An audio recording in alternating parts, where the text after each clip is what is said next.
مفتی خالد الازہری کے اصلاحی بیانات اور وظائف کے لیے مفتی صاحب کا یوٹیوب چینل سبسکرائب کریں۔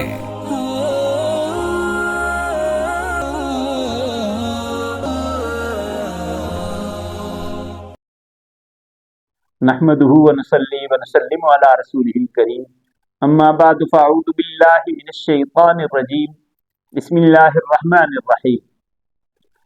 معزز ناظرین کرام، السلام علیکم ورحمۃ اللہ وبرکاتہ۔ استخارہ اللہ تبارک و تعالیٰ سے مشورہ ہے۔ استخارے کے بارے میں سب سے پہلے یہ جان لینا ضروری ہے کہ ہر شخص کو چاہیے کہ وہ خود استخارہ کرے، خود استخارہ کرنا چاہیے۔ بعض لوگوں کے ذہن میں یہ ہوتا ہے کہ جی ہم استخارہ کرتے ہیں، ہمیں اس کا جواب نہیں پتہ چلتا یا جواب آتا نہیں، خواب نظر نہیں آتا۔ تو استخارہ اللہ تبارک و تعالیٰ کے ارادے اور حکم کا نام ہے کہ بندہ اللہ سے پوچھے اور اللہ کی طرف سے اس کے بارے میں اشارہ ہو جائے۔ ضروری نہیں کہ خواب نظر آئے۔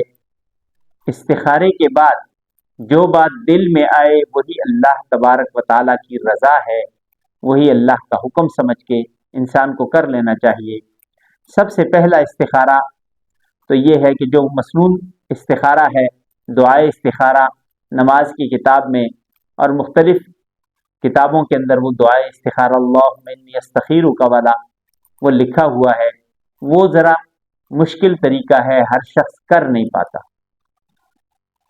دوسرا طریقہ جو سب سے آسان طریقہ ہے، جب بھی کوئی کام کرنے لگیں تو ہر کام کی ابتدا میں اللہ کا نام لے کے اچھائی کے ارادے سے نیت کو صاف کر کے کیا جائے کہ اے پروردگار میرا ارادہ اس کام کے کرنے کا ہے، تو مجھے اس میں کام کے کرنے کی اجازت مرحمت فرما۔ تو اللہ تبارک و تعالیٰ سے اس نیت کے ساتھ استخارہ کرنا ہے۔ تو سب سے پہلے 2 نفل پڑھنے ہیں۔ 2 نفل پڑھنے کے بعد اللہم اغفر لی واغفر لی، اللہم اغفر لی واغفر لی، یہ دعا پڑھتا رہے، بار بار پڑھے۔ 101 مرتبہ یہ دعا پڑھ کے، پہلے میں نے بتایا 2 نفل پڑھے، 2 نفل پڑھنے کے بعد ایک تسبیح اللہم اغفر لی واغفر لی یہ دعا پڑھے، اور اس کے بعد انشاءاللہ العزیز اللہ تبارک و تعالی اس کا شرح صدر فرمائیں گے، اور یہ اس کے دل میں اللہ تبارک و تعالی بات ڈال دیں گے۔ جس کام کے کرنے کا اس نے ارادہ کیا ہے، اگر اس میں خیر ہوئی تو اللہ ایسے اسباب بھی بنا دیں گے اور اس کے دل میں اس کام کے کرنے کی چاہت ڈال دیں گے اور اس کے لیے آسان فرما دیں گے۔ اور اگر اس کام میں خیر نہ ہوئی تو اس میں خود بخود اللہ تبارک و تعالیٰ کی طرف سے رکاوٹ آ جائے گی اور اس کے دل میں وہ کام نہ کرنے کی طرف میلان ہوگا کہ مجھے نہیں کرنا چاہیے۔ اس لیے کہ جب اللہ تبارک و تعالیٰ سے اس نے استخارہ کیا ہے، اس کام میں خیر ہوئی تو اللہ اس کے لیے خود بخود آسانیاں بنا دیں گے۔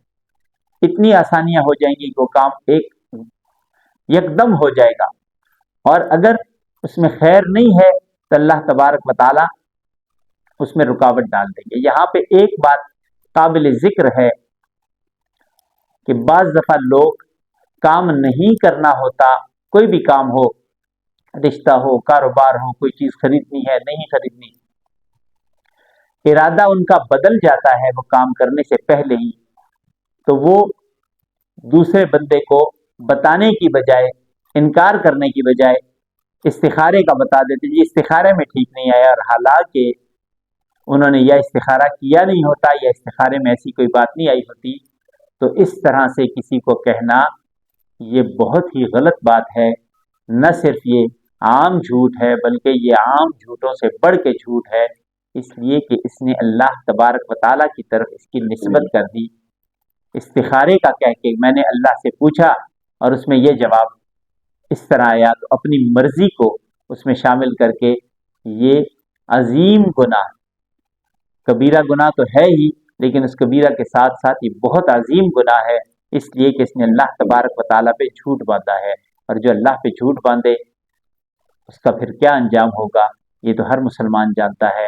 اس لیے استخارہ ضرور کرنا چاہیے، اللہ اس میں آسانی کر دیتے ہیں، لیکن استخارے میں جو جواب آئے اس کے مطابق عمل کرے، اور بلا وجہ استخارے کی نسبت سے کسی کو کہہ کے کہ جی استخارہ ٹھیک نہیں ہے، اور حالانکہ استخارے میں ایسی کوئی بات نہ آئی ہو، اپنے آپ کو اس عظیم گناہ کا مرتکب نہ کرے۔ اللہ تبارک و تعالیٰ سے دعا ہے کہ وہ عظیم رب ہم پہ کرم فرمائے، ہمارے کاموں کو آسان فرمائے، ہم پہ نظر کرم رکھے، اور جو دعائیں ہم مانگے اللہ تبارک و تعالیٰ ان دعاؤں کو قبول فرمائے۔ زندگی باقی، ملاقات باقی، وآخر دعوانا ان الحمدللہ رب العالمین۔